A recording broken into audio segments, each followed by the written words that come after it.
Estamos en entrevista telefónica para Sion Noticias con Paola Lagüera Curi, que presenta su libro Tiempo de ser tú. ¿Cómo te encuentras, Paola, esta tarde? Qué gusto saludarlos, muy bien, gracias a Dios, todo está bien. Empiezas el libro diciendo que estas páginas hagan su magia, para que sin importar el camino que elijas, estés siempre seguro de recorrerlo siendo tú. Cuéntanos un poco cómo surge la idea de hacer este libro. Pues me busca a mí primero Penguin Random House, que es la editorial con la que saqué el título.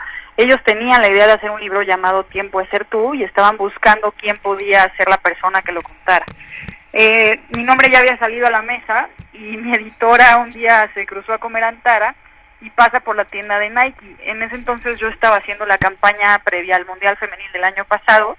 Entonces le tocó ver mi anuncio, le tocó ver mi historia y le encantó, le pareció súper interesante. Entonces un poco lo cuenta como esta señal divina que hizo que pues diera con eso para invitarme a ser la persona que pudiera escribir Tiempo de ser tú. Naciste y creciste en un círculo cultural muy enfocado en el hombre y con los roles fuertemente establecidos. Cuéntanos, como niña, ¿cómo fue todo esto? Sí, pues son de hecho de las historias que más me interesaba contar, porque yo creo que estas aventuras que vivimos en la infancia, intentando ser quienes queremos ser y hacer lo que nos gusta, y de repente topándonos con una sociedad que te quiere, bueno, uno que tiene quizá expectativas sobre ti, luego pues que quizá quieren ponerte estereotipos, ¿no? Roles sociales de cómo debe de funcionar, que si eres niña pues te tienes que enfocar algo, si eres niño te tienes que enfocar otra cosa. Y la pregunta siempre es, pues, ¿qué pasa que no? O sea, ¿qué pasa si un niño quiere hacer ballet y una niña quiere jugar fútbol? Vamos a truncarle sus sueños, los vamos a molestar, vamos a poner etiquetas y pues al final ese tipo de cosas lo que hacen es desviar a los niños y desviar a las personas de sus sueños. Quizá incluso hacer que pierdan su camino y se desvíen de ellos mismos también. Y bajo estas historias el libro pues justamente tiene la intención máxima de que eso no pase, ¿no? De que nos aferremos a nuestros sueños. Narras en el libro que en un partido de fútbol que tuviste cuando eras niñas allá en Yautepec, le soltaste una bofetada a un niño que te acosaba. Te diste tu lugar y dejaste claro que como mujer en el fútbol también cuentas y vales. Sí, nunca, la verdad es que yo no iba por la vida pegándole a la gente. Ese momento fue muy fuerte porque a la hora de hacer equipos, ese niño era el capitán de un equipo y a la hora de escoger, él nos vio a mí con otra niña y dijo, las niñas 2 por 1 porque son de chocolate. Y pues pasó tal cual, que como era fútbol, él decidió que las niñas no contábamos o que valíamos mucho menos porque seguro éramos malísimas jugando y ese no era nuestro campo porque el campo pues le pertenece a los niños. Y su premisa pues fue descartarnos inmediatamente, ¿no? No solo eso, empieza el partido, a mí me escogen en el otro equipo y yo agarré el balón, corrí a la portería y metí gol y fue mi manera de enseñarle que por supuesto que contábamos y lo suficiente. De ahí él se dedicó a estarme molestando el resto del juego y me decía cosas como marimacha, todo el tiempo como que se acercaba a decirme como pues no importa de todas maneras porque eres niña, nunca vas a contar lo suficiente y pues al final, o sea, me acerqué ya yo a decirle como por favor ya me molestaste todo el partido, ya me dijiste que soy de chocolate y si me vuelves a decir una vez más algo, pues pues ya no, ahí verás las consecuencias. Y siguió y lo hizo y pues fue así como lo recibí con un cachetadón porque ya había sido suficiente, ¿no? O sea, creo que ya tenía que quedar claro que él tenía que aprender a respetar. En una Navidad pediste un balón de fútbol, unos tacos y unos guantes. En el libro comentas que te sentías muy mala niña por pedir algo, entre comillas, prohibido.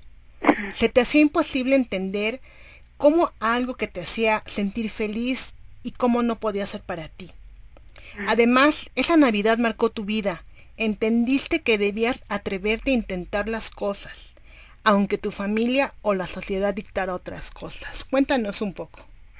Sí, pues justo era esta constante de saber que cada vez que salía el tema del fútbol, alguien iba a brincar en contra, a decirme justo que no era para mí, o que lo dejara, o a que no me escogieran los equipos, o siempre llegar a demostrar, porque cuando llegaba a un campo con puros niños, pues yo era la rara, ¿no? Ahí era la que no fiteaba. Entonces, pero moría de ganas de jugar, y de alguna manera que Santa sí me haya traído mis regalos, que que aunque eran todos rosas, con este argumento de que no se me olvidara que, pues que era una manera muy linda y sutil de decirme que no se te olvide que eres niña aunque juegas fútbol, pero al final el que Santa estuviera de mi lado, pues podía ganarle a todas las demás personas que me decían que el fútbol no era para mí, porque pues Santa para mí era un ser mágico que todo lo sabía, y si Santa me decía que estaba bien, pues quién le iba a poder debatir la palabra Santa Claus, ¿no? Exactamente, digámosle a nuestros lectores que este libro va narrando toda tu vida, desde que eras niña hasta cómo fuiste pasando por varias experiencias. Cuando tú ibas en sexto de prepa, llegó una oportunidad para realizar uno de tus sueños máximos, interpretar a Elphaba en Wicked. Pero por ciertas razones no te dieron el papel en la escuela. Sin embargo, vuelves a aprender que aunque parezca que el camino desaparece, si lo quieres demasiado, nunca puedes dejar de creer en él. Y eso hace que lo que parece perdido vuelva a ti. ¿Cuántas lecciones de la vida, no, Paola? Pues sí, creo que, y ahí lo que he estado haciendo un poco de análisis es que parece que la vida me iba preparando poco a poco para forjar mi carácter. Yo no sabía, por supuesto, que me iba a convertir en una agente importante para poder modular y provocar que se hiciera la primera liga femenil en mi país. Y el caso del teatro fue muy similar, porque pues yo tenía ese sueño que más bien no se me dio no por no perseguirlo, sino porque se me cometió una injusticia. Y eso nos pasa muchísimos y pasa todos los días a muchísimos niveles, que la gente merece cosas y el sistema, la sociedad o lo que sea, las injusticias te pueden arrebatar lo que quieres. Pero de ahí lo que aprendí justamente es que sí hay algo también llamado ley de atracción. Creo que hay una balanza divina también que eventualmente se encarga de poner las cosas en su lugar. Pero la única manera de que eso regrese a ti es que tú sigas creyendo que lo puede pasar. Que es un poco como en el sentido de la magia, que si crees en ella, pues la magia te pasa. Y si no la crees y no la ves, pues ni siquiera se te pone enfrente. Sí creo que somos agentes importantes de jugar este papel para hacer que las cosas nos sucedan. Incluso aunque ya haya pasado, ya haya habido una injusticia, nos sentamos frustrados, creo que es una buena manera de decir que no podemos renunciar a nuestros sueños y mucho menos renunciar a nosotros. En otro de los capítulos nos cuentas que estudiaste arte en Florence University y gracias a todos estos estudios, cuando tú empiezas a estudiar la universidad, tú buscas formas de creación y expresión. En una de tus clases, tu maestra escribe en el pizarrón la palabra ethos. Y de ahí surge este nuevo proyecto, donde te interesaba tanto la calidad de la obra como la humana. Cuéntanos, Paola. Sí, fue como increíble porque justo eso era la par que estaba yo desarrollando el proyecto que con su momento pues ya se terminó llamando como la maestra nos hizo esa iluminación en ese momento la palabra ethos. Y yo estaba buscando una forma de poder resumir en una sola palabra, pues, qué era el arte. Recuerdo justo de la explicación que ella daba al decirnos que ethos era los lentes a través de los cuales vemos el mundo.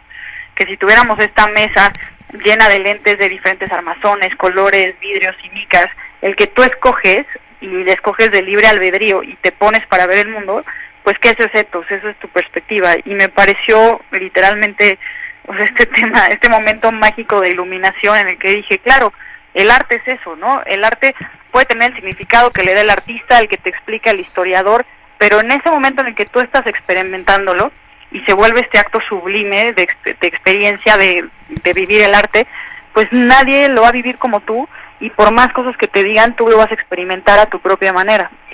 Y fue espectacular y por eso escogí ponerle ese nombre también a nuestro proyecto de arte. Mencionas una frase muy importante.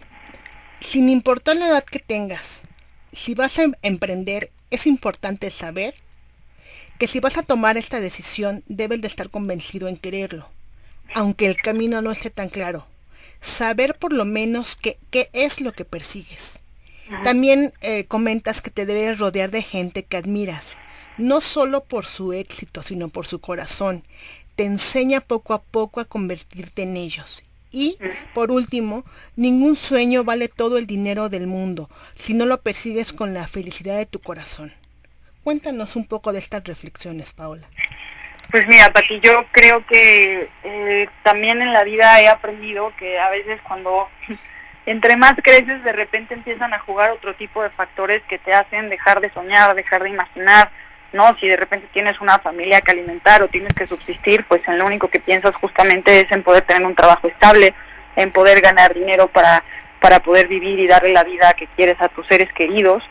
Pero toda esta cotidianidad de la realidad adulta, sobre todo, empieza a hacer que se nos olviden las cosas que nos movían en lo más profundo. O sea, esos momentos de algo que pasa en la vida que te hace que se te enchine la piel, que quizás sientas ganas de llorar y de manera inexplicable, que no sepas por qué, de experimentar el amor, de experimentar, no sé, encontrarte con un arco iris, ¿no? De repente. Y se nos va olvidando, es muy fuerte que parece que eso se va apagando conforme vamos creciendo y de repente nadie aparece para decirte que te acuerdes de esas cosas. Uh-huh. Y otro de los objetivos del libro pues era poder hacer eso, ¿no? Que al leerlo te fueras quizá acordando de eso, de tus juegos de la infancia, qué tipo de cosas hacías que te daban felicidad a ti y que dejaste de hacer porque el tiempo ya no te da, porque quizá tienes que trabajar mucho o quedar bien con tus amigos o cumplir un rol social. Y siento que son poquitos de nosotros que se van apagando poco a poco y que van desactivando todo este tema completo de ser nosotros mismos y ser felices con quienes somos. Y pues la única manera, creo, de poder trascender en felicidad y en plenitud es que esos poquitos estén todos prendidos, y la mejor parte es que genuinamente creo que sí depende de nosotros mismos. En el 2015 era el Mundial Femenil. La selección estaba bajo condiciones no favorables. Uh-huh. Tú escribiste un artículo en tu blog y el siguiente tema que tocaste fue la necesidad de crear una liga femenil en México. En esta publicación tuviste una respuesta muy favorable y te diste cuenta que las niñas tenían las mismas barreras que tú tenías hace muchísimos años. Es cuando surge una campaña, una fotografía y cuando nace Food Sin Género. Sí, justo siempre acordarme de este pasaje es un poco fuerte porque yo no tenía nada planeado, no es como que había una estrategia o una manera de saber que esto pasaría y entonces en lo que se iba a convertir. Y generalmente en ese entonces yo iba caminando conforme las cosas se iban presentando. O sea, tal cual era una niña que tenía el sueño de ser futbolista, se viraliza mi artículo en redes sociales, me empiezan a llamar a entrevistas para dar mi opinión sobre el fútbol. Cuando menos me doy cuenta, ya estoy en la Federación Mexicana de Fútbol, la cual me hace saber que mis intereses y los de ellos no llevan el mismo objetivo, incluso se me pide retirarme, incluso pues, me vetan y me sacan de ese mundo, y ahí yo entendí que pues las cosas justo no estaban pasando porque gente como ellos no quería que pasaran, y que yo con la voz que ya había ganado en ese entonces, con los aliados que ya tenía, pues no podía quedarme de brazos cruzados, incluso teniendo miedo y pues mucha preocupación de lo que podía pasar y de la gente que se podía poner en mi contra, porque ya lo estaba yo empezando a experimentar. Pero fue mucho más fuerte todo lo que yo empecé a ver que sí pasaba, como niñas que ya no jugaban y empezaron a jugar por todo el ruido que yo empecé a generar, niñas que ya habían dejado ese sueño y empezaban a buscarlo nuevamente porque pues sabían que ya no estaban solas, y todo eso pesó y le ganó al miedo que yo podía haber sentido de tener a toda esa gente en contra, hasta llevarme a pues empujar a que se creara la Liga Profesional Femenil aquí en México. En el libro mencionas que ya no estabas haciendo todo esto para ser futbolista. Estabas ahí para darles a las niñas herramientas para perseguir sus sueños, o para encontrar valor, o una voz, e incluso si era necesario dar tu voz si es que la necesitaban. Esto es muy valioso, Paula, muy importante. Cuéntanos esta experiencia. Muchas gracias por remarcarlo, y sí fue algo que también se fue desenvolviendo conforme la marcha pasaba, donde yo entendí que toda mi lucha y mi trabajo ya me había superado, o sea, ya estaba más allá de mí, yo me había quedado atrás, mucho tiempo atrás, persiguiendo mi sueño personal, porque ahorita todo lo que yo hacía, el impacto ya repercutía en muchas más personas y justo de manera positiva. Ahí fue donde pues yo, incluso teniendo la oportunidad de participar en la liga, quise entregar mi esfuerzo a poder seguir trabajando por las generaciones actuales y por las que vienen, para que ellas ya no ya no tengan que luchar y sufrir lo que nos tocó a las otras generaciones, a muchísimas generaciones de mujeres que llevamos intentando hacer que esto se llevara a cabo. Y para mí fue uno de los despertares más lindos en todo este camino, fue darme cuenta que mi propósito iba más allá de mí y se trataba ya de muchas más niñas. En tu experiencia en GSMP, Aprendiste que el mundo interpreta los problemas de género de una manera diferente, pero sin importar la nacionalidad, las creencias, religión o idioma, el deporte es un lenguaje universal. Y aquí tú lo dices, que Sí. puede no solo unir al mundo, sino cambiarlo. Pues fue una maravillosa experiencia y uno de los momentos que más me zarandeó y me movió fue darme cuenta que de repente la gente dice, ¿cómo es que el fútbol femenino es exitoso? Porque las mujeres son malísimas jugando. Es que no es negocio, es que nadie las va a ver. Genuinamente no está en su fisionomía. Y estando estudiando en Estados Unidos, pues me doy cuenta que allá era muy difícil explicarles todas estas creencias porque ellos traían otras creencias. Y ahí te das cuenta que sí venía de un tema de cultura heredada, de cosas que te enseñan y que aprendes, que no tiene que ver ni con fisionomía, ni con que no pueda hacer negocio. Genuinamente es una idea que traíamos implementada y que se lleva de esa manera, pero era eso, era una idea que podía cambiar. Y he aprendido también a lo largo de esto que el deporte como herramienta de cambio social funciona maravillosamente bien. Entonces, ¿por qué no a través del mismo deporte implementarlo para intentar encontrar la igualdad? Otro de tus proyectos también muy importantes fue la recuperación de espacios públicos. Tú lo nombraste tu proyecto Blue Woman Pinmen. Cuéntanos un poco. Pues la idea justo era asignar este nombre que cambia los colores y los géneros para desde ahí poder mandar el mensaje de que tenemos que dejar de dirigir la vida en géneros, ¿no? O sea, que el género diga y dictamine a qué se tiene que dedicar cada quien. Y sobre todo quería yo juntar mis dos proyectos, Food Sin Género por una parte con el deporte y Ethos con la parte de arte. Entonces estaba yo pensando cómo podía hacerle para juntar las dos cosas siendo dos disciplinas completamente diferentes. Y así se me ocurre el tema de recuperar espacios públicos a través del arte y el deporte. Y pues no solo eso, también tener todo el tema de manejar los talleres de igualdad, las clínicas de deporte y todo en torno a la reconstrucción del tejido social, pudiendo llegar realmente a las comunidades con las que trabajamos más allá del espacio físico para darles a ellos herramientas, identidad a través de todo lo que construimos mientras se lleva a cabo la pinta y la recuperación del espacio. ¿Qué mensaje te gustaría dejarle a las niñas para que no pierdan sus sueños, para que luchen cada día en alcanzar cada uno de ellos? Pues me parece que lo más lindo es que ellas puedan saber que ya no están solas. Yo me acuerdo que eso a mí me pasaba mucho de chiquita, yo no tenía referencia de una mujer o una niña que estuviera haciendo lo mismo que yo quería hacer, o sea, yo no veía más mujeres futbolistas, yo no veía más niñas agarrando una espada y quizá queriendo ser el príncipe en vez de la princesa. Y toda esa carencia de referentes de repente te hace sentir sola y incomprendida, y hay muchas personas que en esa soledad y en esa incomprensión toman medidas terribles con su vida porque no se hallan.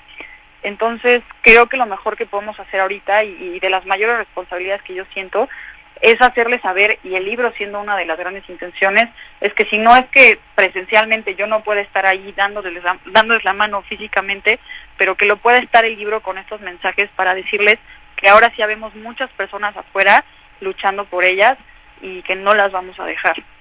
¿Qué nos quisieras decir más para que nuestros oyentes se acerquen a comprar Tiempo de Ser Tú? Pues creo que ahorita que estamos con todo lo que ha pasado en el mundo, tanto de manera inesperada con el tema de la pandemia, la cuarentena, pero también todos los movimientos sociales que estamos viendo, el de Black Lives Matter, antes de que pasara esto, pues justamente la voz de las mujeres por fin escuchándose y saliendo. Creo que Tiempo de Ser Tú es un gran libro para leerse ahorita porque se puede convertir en esta gran guía de regresarnos a nosotros mismos. Creo que, bueno, yo he tenido la oportunidad de platicar con mucha gente que me dicen que pues han tenido con muchos temas existenciales ahorita en este tiempo de estar en casa, de pensar en la incertidumbre del futuro, y creo que Tiempo de Ser Tú puede ayudar a este regreso para regresar justamente intentando ser nuestra mejor versión, nuestra mejor parte como que llega a nuestra parte de calidad humana, de condición humana, y sobre todo de recordar que de repente pues el tiempo puede ser muy relativo para perseguir las cosas y ser nosotros, y que el tiempo de ser tú ya no puede estar esperando. Paola, yo te agradezco mucho tu tiempo para esta entrevista. ¿Te gustaría agregar algo más? Me encanta ahorita que te estuve escuchando que citaste todas estas frases, haz de cuenta que me hiciste volver a leer el libro. No me había tocado que nadie lo hiciera y te lo agradezco muchísimo porque fue algo súper bonito. Lo disfruté muchísimo.